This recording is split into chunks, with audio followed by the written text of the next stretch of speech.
बिस्मिल्लाहिर्रहमानिर्रहीम। अस्सलाम वालेकुम दोस्तों, ये है प्रोक्योरमेंट प्रोफेशन और हमारा आज का टॉपिक है कम्प्लेक्स प्रोक्योरमेंट। कम्प्लेक्स प्रोक्योरमेंट को मुश्किल प्रोक्योरमेंट कहते हैं। हमने अपनी लास्ट वीडियो में जो कि प्रोक्योरमेंट प्रोसेस फ्लो के बारे में थी उसमें बताया था कि प्रोक्योरमेंट प्रोसेस मुश्किल भी होता है, प्रोक्योरमेंट प्रोसेस आसान भी होता है। तो आसान प्रोसेस तो इतना आसान होता है कि आप इसकी एग्जांपल इस तरह से देख लें कि आप सुबह अपनी टेबल पर जाते हैं और आपको जो फ्रेश रिक्विजिशन उस दिन की आ रही होती हैं तो आप रिक्विजिशन को इस तरह से एक नज़र देखते हैं और बड़े मुतमईन अंदाज में उस रिक्विजिशन को टेबल पर उल्टा रख देते हैं कि ठीक है,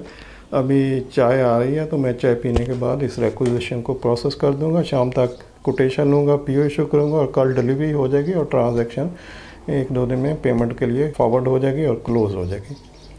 तो ये तो आसान प्रोसेस है और नॉर्मली कोई 80-90% प्रोसेस है, आसान प्रोसेस ही होता है। यानी 80-90% ऐसी रिक्विजिशन आ रही होती हैं जो कि आसान प्रोसेस वाली रिक्विजिशन होती हैं, लेकिन कुछ रिक्विजिशन ऐसी होती हैं जो कि कम्प्लेक्स प्रोक्योरमेंट रिक्विजिशन होती हैं। कम्प्लेक्स प्रोक्योरमेंट को हम इस तरह से डिफ़ाइन कर सकते हैं कि जब आप किसी रिक्विजिशन को देखते हैं और देखने के बाद वो रिक्विजिशन आपके हाथ में ऐसे ही काफ़ी देर तक पकड़ी रहती है और आप इस सोच विचार में होते हैं कि ये आइटम क्या चीज़ है, क्या इसकी डिस्क्रिप्शन से इसको समझ नहीं आ रहा, या इसमें काफ़ी हैवी अमाउंट इन्वॉल्व है, या ये चीज़ कोई यूनिक किस्म की लग रही है, क्या कोई इंडिविजुअल चीज़ है, कोई इनोवेटिव चीज़ है, या कुछ ऐसी जो कि आप देखने के बाद रिक्विजिशन को मुतमईन नहीं होते बल्कि आप कुछ डिस्टर्ब हो जाते हैं कि ये क्या चीज़ है, क्या करूं, इसके लिए क्या प्रोसेस अडॉप्ट करूं, कौन सा मेथड यूज़ करूं, कौन से टूल यूज़ करूं, क्या प्रोसेस अडॉप्ट करूं, क्या इसके लिए RFQ कॉल करूं, RFP पे जाऊं, क्या कोई डायरेक्ट इंडेंटिंग पे जाऊं, इनडायरेक्ट इंडेंटिंग पे जाऊं। तो जब आपको इस तरह से समझ ना आ रही हो कि आप कॉन्फिडेंट ना हो उस रिक्विजिशन के बारे में कि आप किस तरह से इसको प्रोसेस करेंगे या ये चीज़ क्या है, या मैं पहले इसको एंड यूज़र से कंसल्ट कर लूँ कि भाई ये क्या आपने रिक्वायर्ड कर लिया है, क्या चीज़ है, कुछ ज़रा डिटेल समझाए मुझे, या कोई ब्रोशर है या कोई सैम्पल या कुछ ऐसा जिससे कोई फर्दर हेल्पफुल हो सके ताकि मैं आपकी डिज़ायर्ड जो रिक्वायर्ड चीज़ है वही परचेज़ करूँ। तो जब इस तरह की सिचुएशन हो तो इट मीन्स कि ये एक कम्प्लेक्स प्रोक्योरमेंट है। तो इस तरह की कम्प्लेक्स प्रोक्योरमेंट जो होती है वो नॉर्मली नीचे वाले स्टॉक को फॉरवर्ड नहीं होती। जब भी सुबह किसी परचेज इंचार्ज के पास रिक्विजिशन आती हैं तो वो बहुत सारी रिक्विजिशन को ऐसे एक नज़र देखते हैं और देखने के बाद वो मुख्तलिफ अपने स्टाफ को उनको फॉरवर्ड कर देते हैं, मार्क करते हैं कि ये फ़लाँ बंदा इसको प्रोसेस कर ले और क्लोज़ कर दे।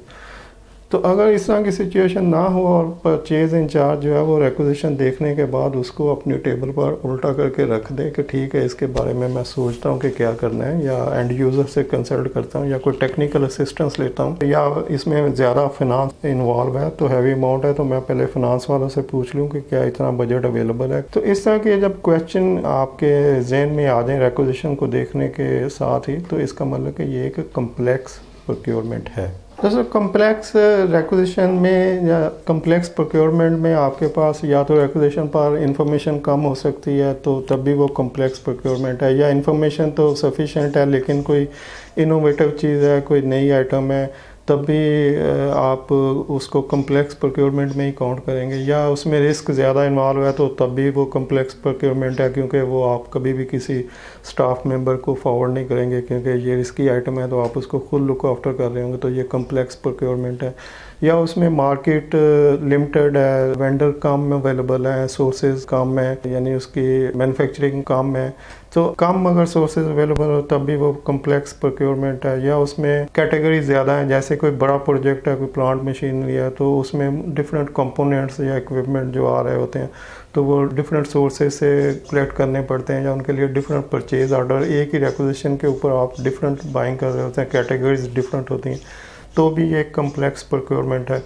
तो जब भी कम्प्लेक्स प्रोक्योरमेंट आएगी तो आप ये समझ लें कि उसमें डिफरेंट लोगों को इन्वॉल्व होना पड़ेगा। इंडिविजुअली कोई भी बायर या परचेज इंचार्ज जो है कम्प्लेक्स प्रोक्योरमेंट को हैंडल करना ना तो उसको चाहिए और ना ही वो पसंद करता है। तो जब भी कोई कम्प्लेक्स प्रोक्योरमेंट आएगी या कम्प्लेक्स रिक्विजिशन आएगी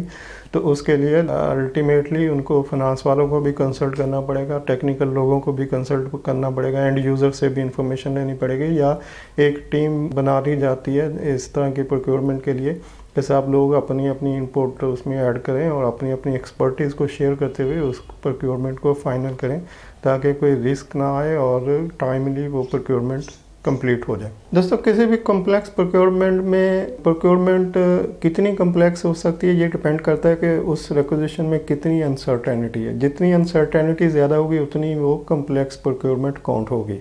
अनसर्टेनिटी को हम फर्दर दो तरीक़ों से डिफ़ाइन कर सकते हैं कि अनसर्टेनिटी दो तरह की होती है। तो दोस्तों, अनसर्टेनिटी जो दो तरह की होती है उसमें नंबर एक टेक्निकल अनसर्टेनिटी होती है, नंबर दो ऑर्गेनाइजेशनल अनसर्टेनिटी होती है। टेक्निकल अनसर्टेनिटी में आपके पास हो सकता है कोई उस आइटम की जो रिक्विजिट की गई है उसकी इन्फॉर्मेशन कम हो, या आपके पास इन्फॉर्मेशन तो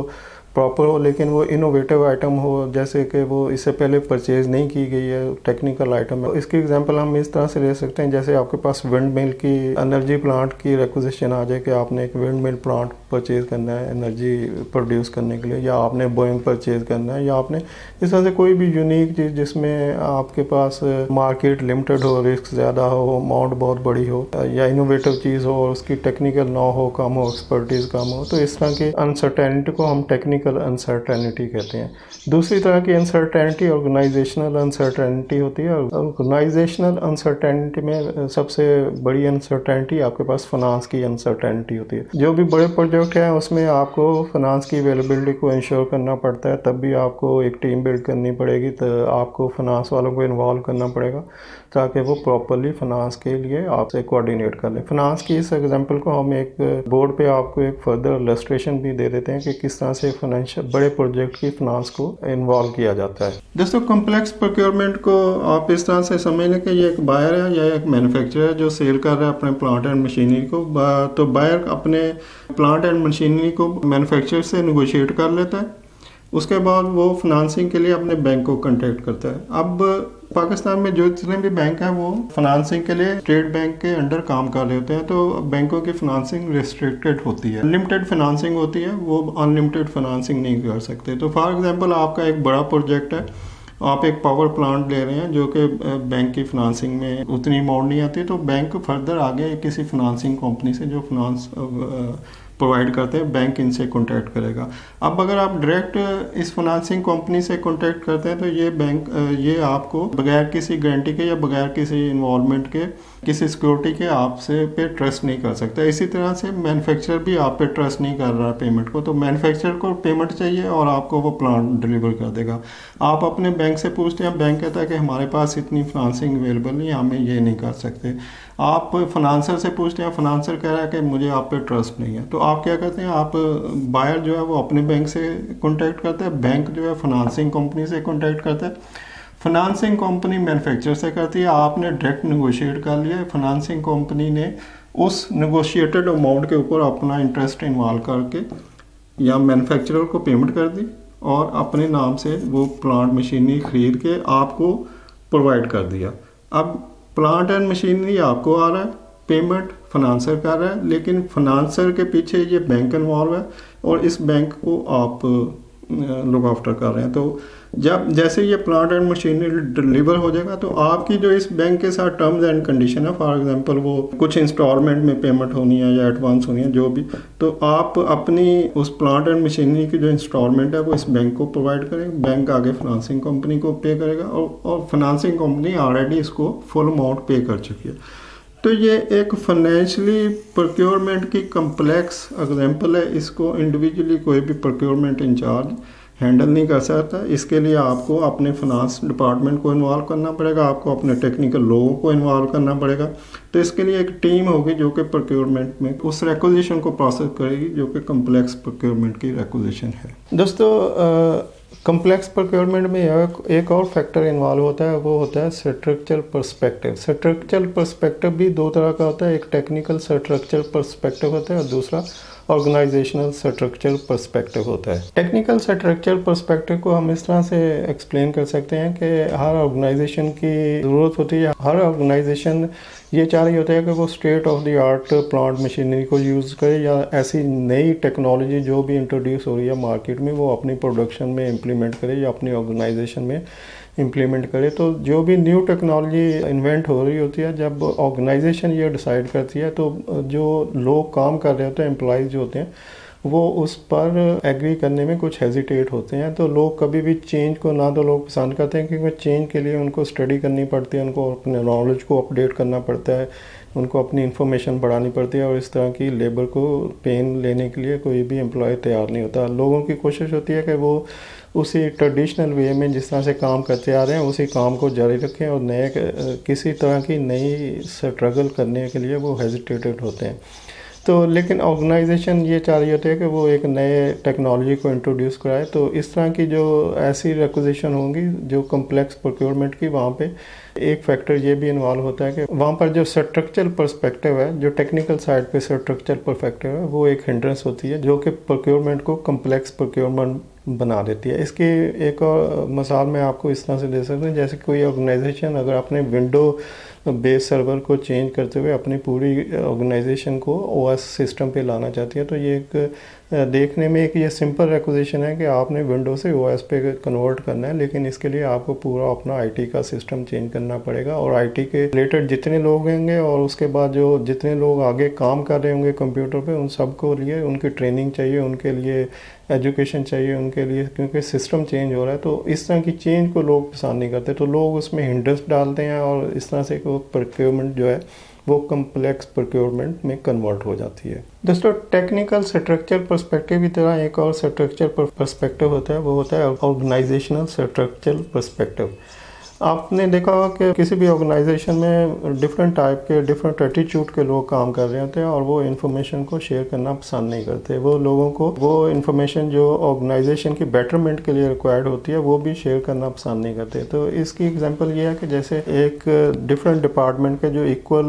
कैडर के लोग हैं, इक्वल डेजिग्नेशन के लोग, उनकी अगर एक टीम बना दी जाती है किसी टास्क को पूरा करने के लिए, और उनमें से एक को टीम लीडर बना दिया जाए,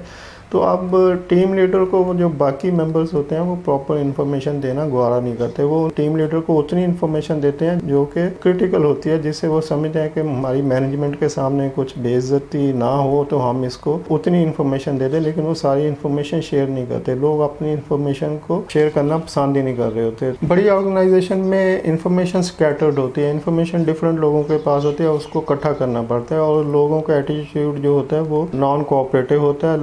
लोगों का पर्सपेक्टिव डिफरेंट होता है। तो इस तरह की जो हिंड्रेंस किसी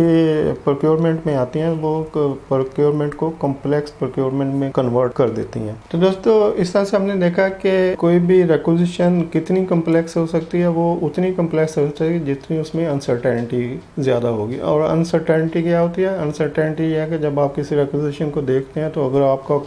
आप उसके बारे में हेजिटेट हो जाते हैं, आप कॉन्फिडेंस नहीं रखते उस बारे में, आप उस डाउट में आ जाते हैं कि इसके लिए कौन सा टूल यूज़ करूं, कौन सा प्रोसेस यूज़ करूं, तो ये कम्प्लेक्स प्रोक्योरमेंट है। और कम्प्लेक्स प्रोक्योरमेंट के फैक्टर जो हैं उसमें अनसर्टेनिटी जो है वो मेन फैक्टर है। और अनसर्टेनिटी दो तरह की होती है, टेक्निकल अनसर्टेनिटी होती है और ऑर्गेनाइजेशनल अनसर्टेनिटी होती है। इसके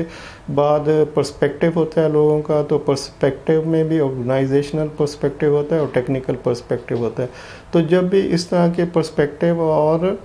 अनसर्टेनिटी के फैक्टर्स जितने ज़्यादा इन्वॉल्व होंगे, उतनी प्रोक्योरमेंट कम्प्लेक्स प्रोक्योरमेंट होगी, और ये आपके लिए एक डिफ़िकल्ट टास्क होगा जिसको कि आपने। तो दोस्तों, ये थी हमारी आज की वीडियो। इसको बयान करने का मकसद ये था कि वो लोग जो न्यू कमर है प्रोक्योरमेंट में या इसको ज्वाइन करना चाहते हैं, उनको फ़िक्रमंद नहीं होना चाहिए। प्रोक्योरमेंट एक इंतहाई आसान जॉब है, इसमें कोई प्रॉब्लम नहीं है, कोई मुश्किल नहीं है, आप इजीली इसको हैंडल कर सकते हैं, मैनेज कर सकते हैं। आप लोग प्रोक्योरमेंट को ज़रूर ज्वाइन करें।